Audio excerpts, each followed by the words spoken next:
Las vacaciones de invierno es a partir del lunes 13 y se extienden por 2 semanas como estaba estipulado en el calendario escolar vigente para el año 2020. Después de este periodo de pandemia, ¿se justifican las vacaciones de invierno? No, en la pandemia nosotros los docentes han trabajado, ya te lo he dicho varias veces, el doble o el triple de lo que venían trabajando, porque la parte virtual están trabajando hasta el día de hoy, mandando informes de todo lo logrado en esta etapa, porque fue muy poquito contacto presencial con los alumnos, que fueron 15 días, y después se desató la pandemia, y al otro día que se desató la pandemia, los docentes se pusieron al hombro las escuelas, y hasta el último día de clase han trabajado todos los días, y te vuelvo a repetir, el doble o el triple de lo que trabajan normalmente. Luis, ¿qué va a pasar después de las vacaciones de invierno? Se habla mucho del aula burbuja. ¿Qué nos puedes decir qué es el aula burbuja? Después de las vacaciones se está hablando de un protocolo, cómo sería el regreso a las aulas cuando se pueda, cuando esté las condiciones sanitarias para que los alumnos y los docentes puedan volver a los colegios. Lo que ha hecho el ministro de Educación de la Nación con las 24 jurisdicciones la semana pasada fue trabajar sobre un protocolo alternativo de vueltas al colegio. El aula burbuja es uno de los casos de cómo se dispondrían los alumnos y los docentes dentro de un aula.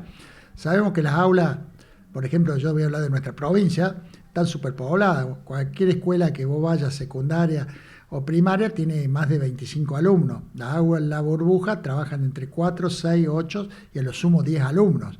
O sea que si nosotros estamos hablando de un curso secundario que tiene 40, 45 alumnos por curso, no sabemos cómo va a ser para que esos 45 alumnos tengan la presencialidad.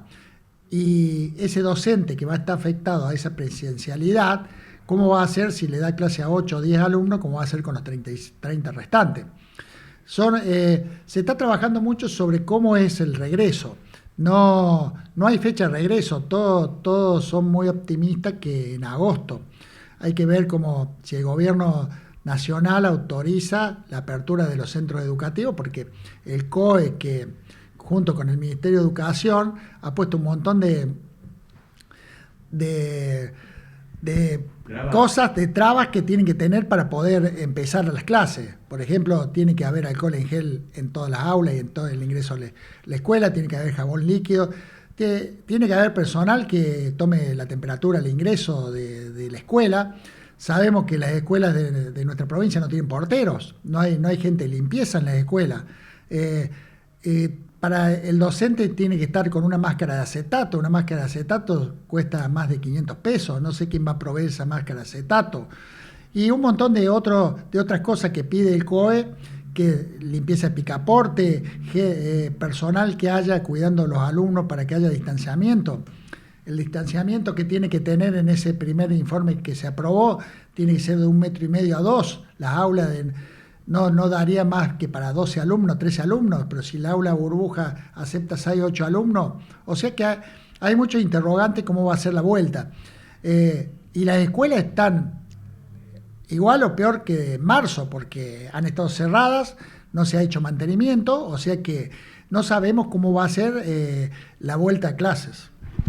Desde el Ministerio de Córdoba, del Ministerio de Educación, ¿pueden iniciar las clases directamente? Porque Córdoba es una provincia en estos momentos blanca, ¿no es cierto? ¿O hay que esperar la resolución del Ministerio de la Nación?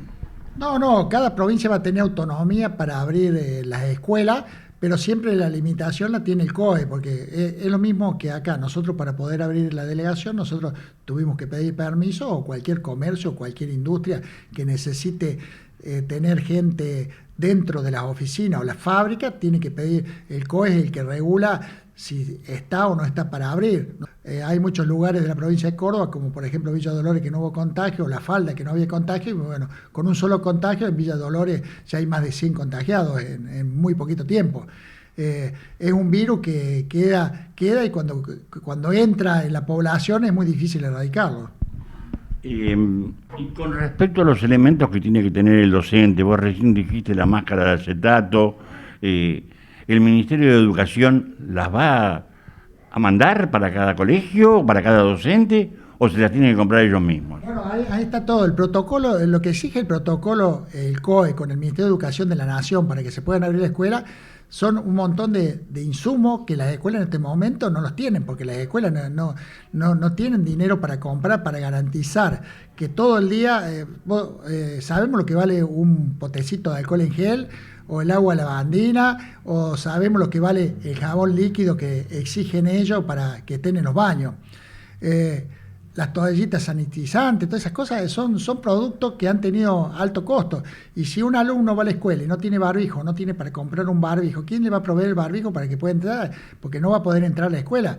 ¿Quién le va a tomar la temperatura al ingreso de la escuela? Porque si nosotros vemos cualquier lugar donde está el virus instalado que toman, la persona que está tomando se tiene que tomar todas las previsiones, porque si hay un caso de alguien que vaya con COVID, o sea que hay muchas cosas que todavía están. ¿Quién las va a proveer? Lo más importante es quién va a proveer el alcohol en gel en la escuela, que es lo que más hace falta, o lo que más hacen hincapié en el lavado de manos y en la limpieza de los picaportes, de los pupitres, de todos los lugares de las mesas de trabajo donde vayan los alumnos. ¿Ustedes han reclamado ante el Ministerio todos esos elementos o no? No, nosotros no reclamamos porque las escuelas todavía están cerradas. El que controla eso es el Defensa Civil, o en el caso que haya comité de COE, el COE es el que controla que se cumplan las normas, porque si no se podrían abrir las escuelas. De acuerdo. Muchísimas gracias, espero que las clases puedan reanudarse y la mayor de las suerte. Y todos esperamos, porque la presencialidad hace falta, porque los chicos y los docentes tienen que tener el contacto, y aparte, como te vuelvo a repetir, hace falta estar dentro de las escuelas.